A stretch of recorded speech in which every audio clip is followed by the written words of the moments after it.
Bien-aimés amis de Jésus, ce matin, nous sommes dans la présence du Seigneur et nous sommes rassemblés au nom du Père et du Fils et du Saint-Esprit. Amen. Alors, bien-aimés amis de Jésus, ce matin, nous allons dire merci au Seigneur ensemble. Alors, de là où tu es, tu peux commencer déjà à élever la voix et commencer à dire merci à Jésus. Parle-lui sincèrement au fond de ton cœur. Durant toute la nuit, il a veillé sur ton âme. Il a accordé la protection à tous les membres de ta famille. Et ce matin, tu peux parler. Ce matin, tu peux entendre ma voix. Ce matin, tu peux voir. Seigneur, nous te bénissons ce matin. Parce que tu es le Dieu, Seigneur, qui m'a réveillé, Seigneur saint et sauf. Seigneur, tu as réveillé toute ma maison. Et tu me donnes d'entendre. Tu me donnes de te louer. Tu me donnes de te parler. Et tu me donnes, Seigneur, de te bénir ce matin. Que ton nom soit élevé, Jésus. Parce que tu es ma force. Parce que tu es ma forteresse. Le Dieu en qui je plaçais ma confiance. Le Dieu qui ne me déçoit jamais. Le Dieu qui prend soin de moi et qui prend soin de chacun de nous, Seigneur. Jésus, que ton nom soit célébré. Pour la vie de quelqu'un qui est en train de prier avec moi. Merci pour le bien, Seigneur, que tu m'as fait. Merci pour le bien que tu as fait à ce frère. Merci pour la consolation que tu nous accordes.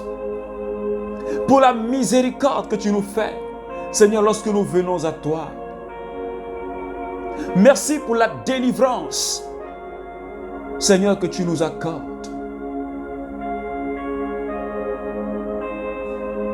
Tu mérites, Seigneur, de recevoir la gloire. Tu mérites, Seigneur, de recevoir toute la gloire et la puissance.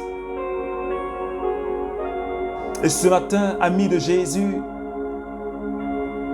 je voudrais que tu commences à parler au Saint-Esprit. La troisième personne de la Sainte Trinité. L'Esprit des enfants de Dieu. L'Esprit qui a fait de nous des enfants adoptifs. Je voudrais que tu commences à parler au Saint-Esprit. Est-ce que quelqu'un peut parler au Saint-Esprit ce matin? Mokandara osata. Yokatama baburubu shekatama burianta. Makora bakaya babu shentiribos makariandaraos. Rebabarondorobos makaike sheketamaos. Yondo bobo shendarabaos makatabarobo kontaraos satama. Maribaro maraba yonto babakere bosai kitaba. Yandere bos makai kerebo sata yontaraba rababababa yondoro bon sabakontarababa rebebebe yakata mama. Saint-Esprit, prends le contrôle de ma vie ce matin. Prends le contrôle de la vie de quelqu'un ce matin. Saint-Esprit, touche-moi. Est-ce que quelqu'un peut dire, Saint-Esprit, touche-moi ce matin? Est-ce que quelqu'un peut dire, Saint-Esprit, saisis-moi ce matin? Est-ce que quelqu'un peut dire, Saint-Esprit, agis en moi ce matin? Oh Seigneur, merci pour ta merveilleuse présence. Merci pour ta merveilleuse présence dans ma vie et dans la vie de quelqu'un qui est en train de te réclamer, qui est en train de te bénir ce matin, Saint-Esprit. Alléluia. Que ton nom soit célébré. Que ton nom soit magnifié, Saint-Esprit. Merci, Seigneur. Jean chapitre 1, les versets 14. Et le Verbe s'est fait chair, et il a campé parmi nous. Et nous avons contemplé sa gloire, gloire qu'il tient du Père comme l'unique engendré. Parole du Seigneur. Nous rendons gloire à Dieu. Et le Verbe s'est fait chair. Et la parole de Dieu s'est fait chair. Cette parole qui est la personne de Jésus. Cette parole qui a épousé la condition humaine. Cette parole qui a épousé notre humanité. Cette parole qui a expérimenté la faiblesse de l'homme. Cette parole qui a expérimenté même la mort. Parce que cette parole, c'est Jésus. La Bible dit, en Philippiens chapitre 2, la Bible dit qu'il s'est dépouillé lui-même. Et prenant la condition humaine, et Jésus a expérimenté la faiblesse humaine. Jésus a eu faim. Jésus a eu soif. Jésus a été angoissé. Jésus a été triste. Parce qu'il avait épousé la condition humaine. Le Verbe s'est fait chair et il a habité parmi nous. Et s'il a pris cette condition humaine, si Jésus a été angoissé, c'est pour que toi et moi, nous soyons libérés de l'angoisse. Si Jésus a été attristé, c'est pour que nous soyons en joie.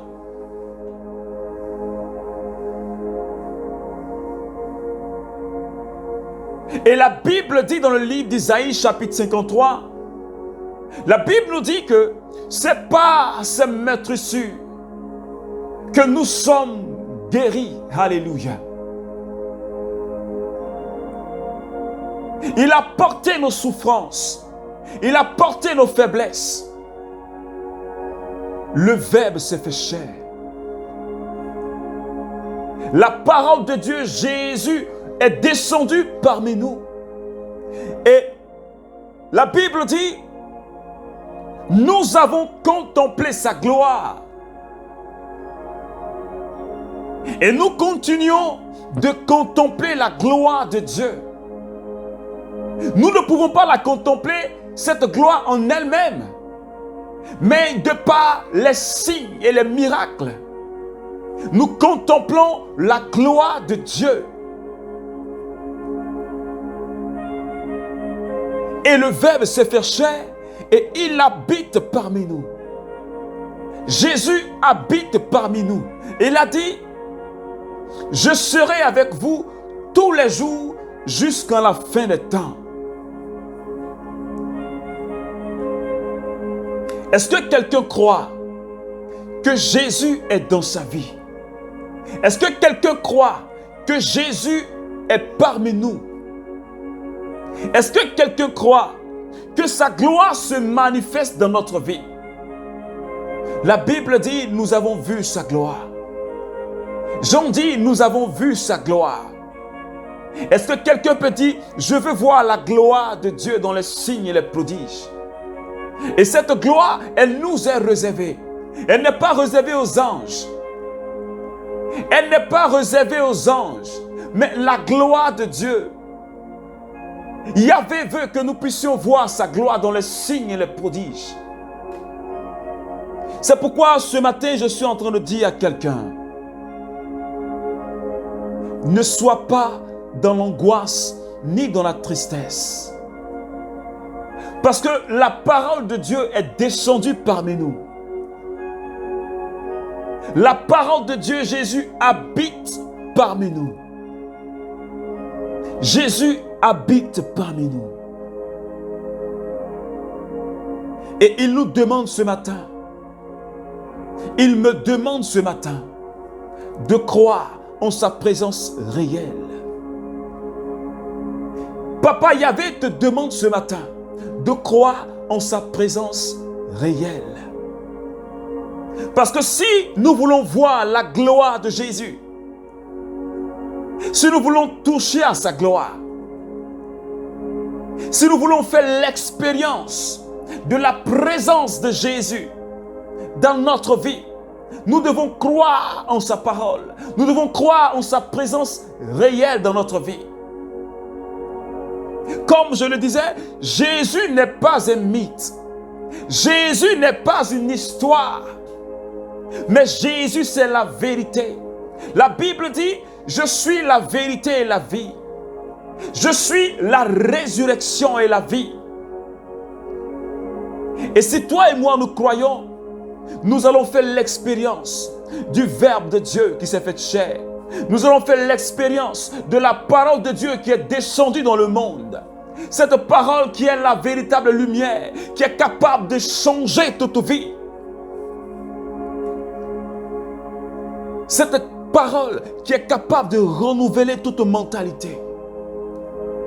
Si elle est venue, c'est pour nous faire du bien. Si Jésus est venu, c'est pour te faire du bien. C'est pour te restaurer. Parce qu'il a pris ta condition humaine. Jésus est venu restaurer dans notre vie tout ce que nous avons perdu depuis Adam et Ève dans le jardin d'Éden. Jésus est venu réparer tout cela pour que nous soyons restaurés totalement dans notre dignité d'enfants de Dieu. Et c'est ce que Jésus a réalisé. Jésus nous a restaurés. Il nous a restaurés dans notre dignité d'enfants de Dieu. Toutes les grâces et tous les privilèges que nous avions perdus dans le jardin d'Éden. Parce que Jésus, c'est le nouveau Adam. Jésus, c'est le nouveau Adam. Il est venu nous restaurer dans tout ce que nous avons perdu. Tout ce que l'ennemi nous avait volé. Tout ce que nos ancêtres Adam et Ève avaient perdu dans le jardin d'Éden. Tous ces privilèges. Jésus est venu nous les rendre. Jésus est venu nous les restituer. Si quelqu'un croit, qu'il dise Amen. C'est pourquoi je dis à quelqu'un ce matin, ne te lamente plus. Ne te plains plus. Parce que nous avons tout reçu en Jésus. Parce que nous avons tout obtenu en Jésus. Si tu crois, dis Amen. Parce que notre condition d'enfant de Dieu a été restaurée. De par notre alliance avec Jésus, nous sommes devenus enfants de Dieu. Nous sommes devenus de la descendance d'Abraham. Et donc nous recevons les bénédictions d'Abraham. Est-ce que quelqu'un croit ce matin? Le Verbe s'est fait chair et nous avons contemplé sa gloire. Nous avons contemplé la gloire de Jésus. Est-ce que quelqu'un peut dire ce matin, je contemple la gloire de Jésus. Je contemple la gloire de Jésus. Cette journée et tout au long de ma vie, je vais contempler la gloire de Jésus. C'est pourquoi nous allons prier ce matin, bien-aimés. Nous allons demander à la parole de Dieu. Nous allons demander au Verbe de Dieu, Jésus-Christ, que nous voulons contempler sa gloire. Que nous voulons contempler sa gloire. Alors lève la voix de là où tu es et commence à prier le Seigneur avec moi. Oh mamo shenderebos makai kerebos satarabaos. Yonde beboboro babarondo robos makai kebo sheketa. Seigneur, tu es venu parmi nous et tu as pris notre condition humaine. Tu t'es abaissé pour que nous soyons relevés. Et ce matin, je te dis merci parce que tu m'as relevé de l'état dans lequel j'étais. Tu m'as relevé, Seigneur. Tu m'as repositionné à ma position d'enfant de Dieu. Et ta parole dit que Seigneur, tu m'as placé pour régner avec toi dans les lieux célestes. Et je bénis ton nom parce que cette position céleste que j'occupais, Seigneur, tu me l'as restituée. Seigneur, tu me l'as donnée. Seigneur, tu nous l'as donnée. Et ce matin, mon cœur est dans la joie. Je bénis ton nom parce que de par cette position céleste, je peux contempler la gloire de Dieu. Je peux contempler ta gloire. Alléluia. C'est pourquoi ce matin, je te dis merci infiniment, Papa, de bénir ma vie, de bénir la vie de chaque membre du renouveau charismatique, de bénir la vie de quelqu'un qui est en train de prier avec moi, Seigneur, de bénir la vie de ce frère et de cette sœur ce matin. Que ton nom soit célébré. Merci infiniment, Papa. Merci, Seigneur, d'habiter nos cœurs, d'habiter nos familles, d'habiter nos maisons. Que ton nom soit célébré. Merci Jésus. Merci Jésus. Merci Jésus. Alors, bien-aimés amis de Jésus, le Verbe, Jésus, il a pris ma condition, il a pris ta condition. Abaissé pour que tu sois élevé. Il t'a repositionné dans les lieux célestes. Pour que toi et moi, nous régnions avec lui. Et la Bible dit, nous avons été bénis. Bénis de toutes les bénédictions dans les lieux célestes. Si tu crois, dis Amen. Je voudrais que tu continues à méditer cette parole. Et que tu gardes la foi en la parole de Dieu. Au nom du Père et du Fils et du Saint-Esprit. Amen, amen, amen.